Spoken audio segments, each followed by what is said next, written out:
It was a year to the day. 1 year since the wedding bells had pealed across the misty valley, a sound of pure, untroubled joy.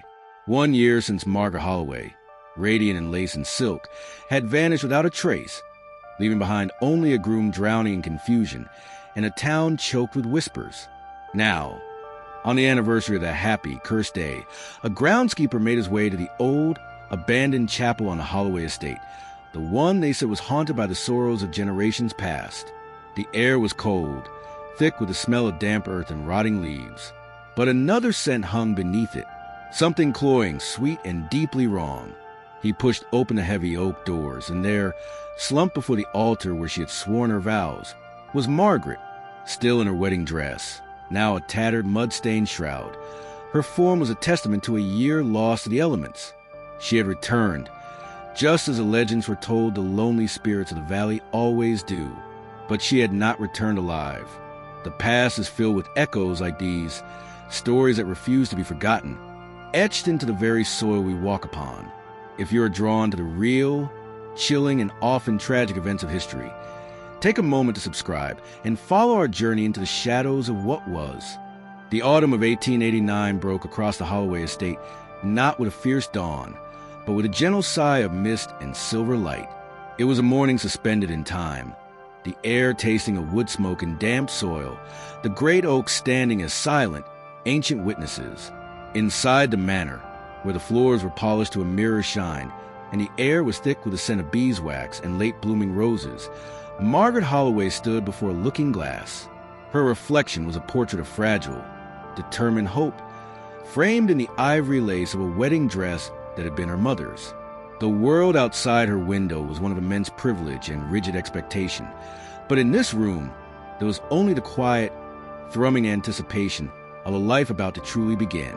She touched the cool, heavy silver of the locket at her throat, a Holloway heirloom, passed down through generations, its surface worn smooth by the thumbs of brides long since turned to dust. It felt less like a gift and more like a pact with the past. She thought of Thomas, of his steady hands and the quiet kindness in his eyes. Their future felt as real and solid as the ground beneath her feet, a path stretching out into sunlit years, unburdened by shadow. Her mother's hands, frail and cool as porcelain, adjusted the veil. A quiet exchange, a glance in a mirror that held a lifetime of unspoken love and fear. Outside the door, the manor was humming with the low murmur of guests, the distant, cheerful clink of crystal, and the first hesitant notes of a string quartet tuning their instruments. Each sound was a thread in the tapestry of this perfect day. As she stepped out of the room and began her descent down the grand, sweeping staircase, the world below opened up to her. It was a sea of expectant faces, all turned upward, but she saw only one. Thomas. He stood waiting at the foot of the stairs, his expression one of pure, unvarnished awe. In that moment, the house, the guests, the crushing weight of history and expectation, all of it melted away. There was only him, and the promise of a future carved not just in the ancient oaks of the estate, but in the certainty of their shared gaze. This was the pinnacle, the last moment of peace before the silence fell. The laughter had begun to soften, the dancing had slowed to a gentle sway, and the golden light of the afternoon had bled into the bruised purple twilight. The air grew teeth. Inside the great hall, the celebration carried on under the warm glow of candlelight, a pocket of defiance against the encroaching night. It was Thomas who noticed it first, not as an alarm, but as a quiet absence, a missing note in a familiar melody. Margaret had slipped away from the warmth and the noise, presumably for a moment of air, a brief respite from the joyful suffocation of her own wedding feast. But the moment stretched, weaving into a tapestry of uneasy silence. His mild inquiry, "Has anyone seen my wife?" was met with shrugs and dismissive smiles. She was likely upstairs, they said, resting her feet, but a knot of coldness was tightening in Thomas's gut. The easy joy of the day had begun to curdle. He stepped outside, away from the music and light, and called her name into the deepening shadows. The wind that rustled the oak leaves was his only reply. The polite smiles of the guests froze on their faces as Thomas re-entered the hall, his face a mask of strained composure that was rapidly crumbling. The music faltered. A violin note died with a mournful squeak. The quiet concern that had been a single ripple in a calm pond now spread outwards, touching everyone, chilling the warm air. Panic, once it took root, was a contagion. The search began, a frantic, desperate affair. Men grabbed lanterns and pitchforks, their wedding finery incongruous against the grim task, their shouts cutting through the silence where wedding vows had hung just hours before. The light from their lamps threw grotesque, dancing shadows against the ancient trees, turning the familiar woods into a hostile labyrinth. Every rustle of leaves was a potential clue, every snap of a twig a sign of her presence. But the forest offered nothing. It simply swallowed their calls, their light, their hope, leaving in their place a profound and terrifying emptiness. The idyllic world built that morning had not just fractured, it had been utterly shattered. A year passed. For seasons turned, each one bearing the memory of that day under a fresh layer of earth, leaves, snow, and then new life. But on the Holloway estate, time had stopped. It was a year of drawn curtains and silent meals, of gardens gone to weed, and dust motes dancing in slivers of light.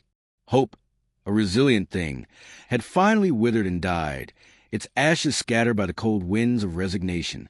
For the townspeople, Margaret's story had curdled from tragedy into a grim folk tale, a ghost story whispered by the fireside.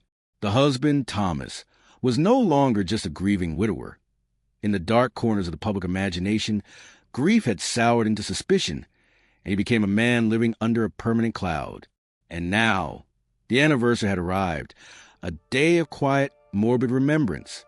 An old groundskeeper, his face a road map of lonely winters, made his way toward the derelict chapel at the edge of the woods, a place even the birds seemed to shun.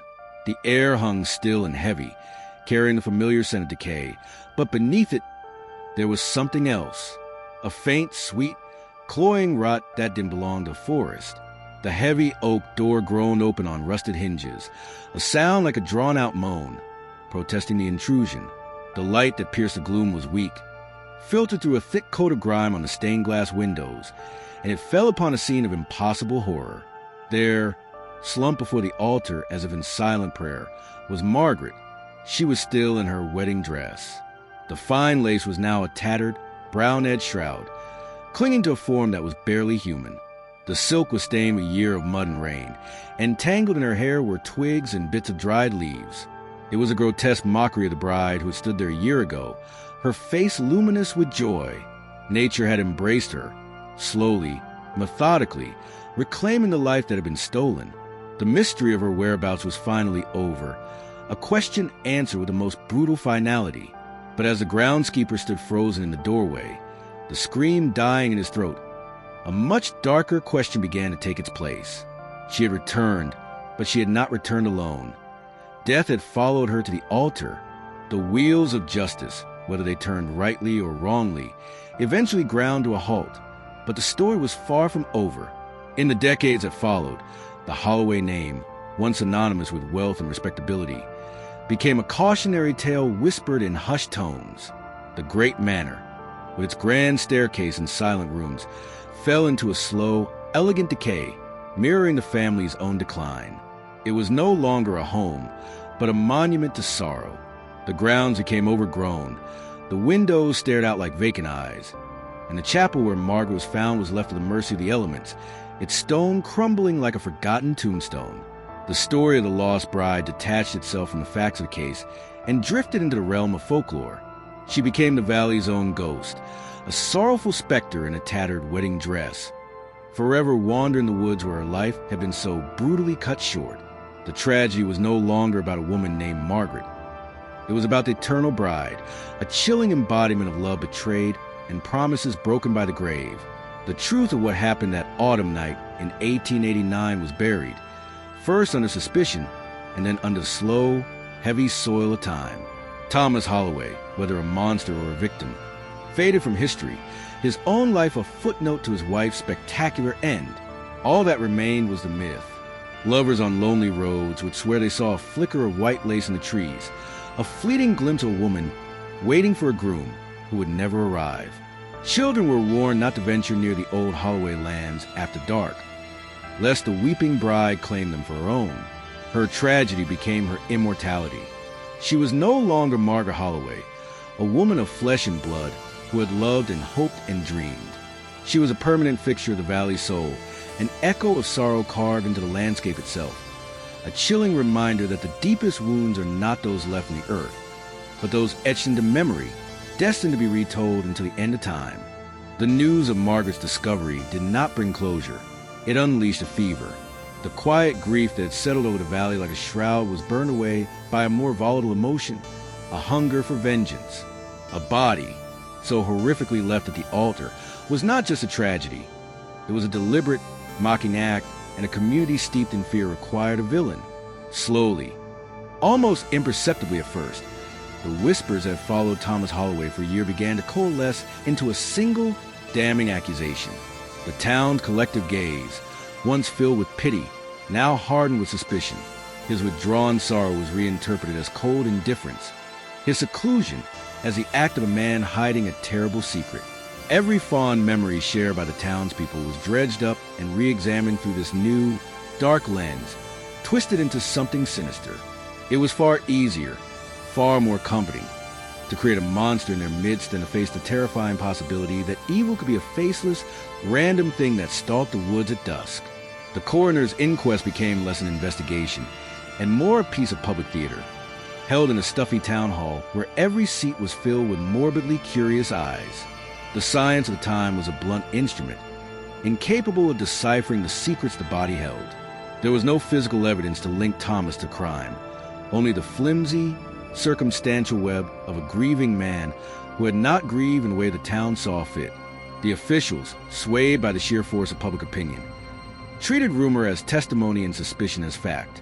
Every theory, no matter how wild, was given weight, while his protests of innocence were drowned out by the chorus of righteous certainty. He was tried and convicted in the court of public opinion long before any formal charge was laid. The search for a faceless phantom in the woods was abandoned for the far simpler, more satisfying narrative of a husband's betrayal. The machinery of justice, flawed and hungry, had found its sacrifice.